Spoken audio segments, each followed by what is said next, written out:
Zach, you've been a sports agent now for 10 years, and you've worked to build your career up, and you've gone through that grind, and now you might be getting out of the business. And it feels like at this point, there's probably more opportunity for agents, maybe more so than ever, right? Why are you leaving now?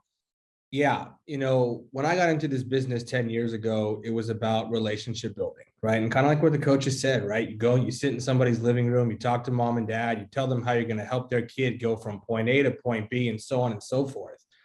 And as the game and as the years continued to go by, it became more of a vanity game, right? And who can give the most money off the floor? Right. Who had the most clients? Who was given the bigger signing bonuses? What were the perks? Was it a car? Was it this? Was it that? And we can all say, listen, there are programs and there are agents that would pay kids in grade school and high school under the table. And it is what it is. Now it's out, right? Now it's out in the open.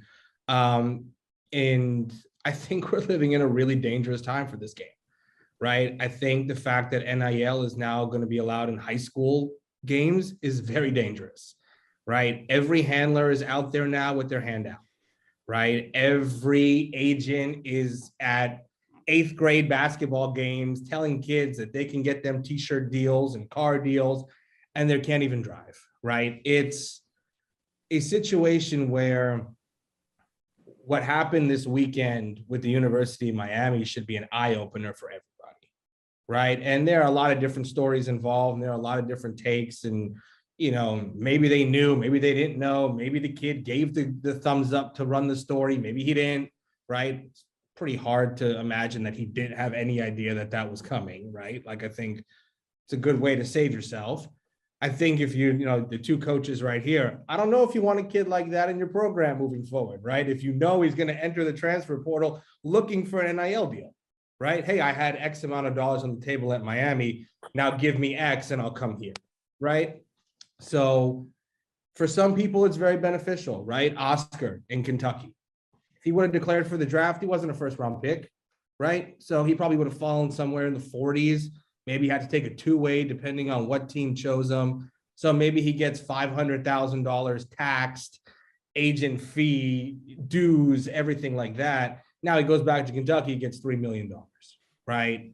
I get it. Simple math. I get it. But just like Coach said, right? Coach Painter said, Michigan, Purdue, they don't have problems here, right? This ruins the game because exactly what they said. Who stays, right? Who stays? And that's the biggest problem that we have here. I think each state having their own law on NIL is problematic, right? You got Texas saying one thing, New York with another one. One school can go, high school kids can get it here. So you're going to start to see parents pulling their kids from Texas to New York to get the bag there.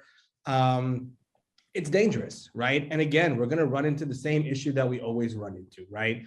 College sports is run by men's basketball and men's football, right? There's nobody going to pay the top women's volleyball player $400,000 to go play at UCLA. Right? The fact that maybe the 15th or 16th best transfer in the portal got $800K for 2 years to go to Miami to do what? That's not an NIL deal, right? The NIL was not supposed to be, let me entice you to come play for my school, right? It's supposed to be, hey, let's sell Hunter jerseys in our arena. And when he gets that, when everyone's wearing his jersey, he's going to get a profit share of that because they're buying his jersey. Not let's have, some conglomerate come in with a lot of money and start to create collectives and now say, hey, we have $10 million. Or now UF is building a collective, right? Soon Michigan's going to build a collective and everybody else, right?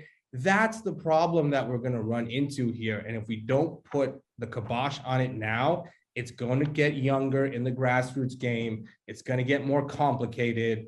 And the money that's going to be out there is going to be dirty money. And we've seen what happens when that happens. Yeah, those Clark Francis elementary school rankings really would be important these days.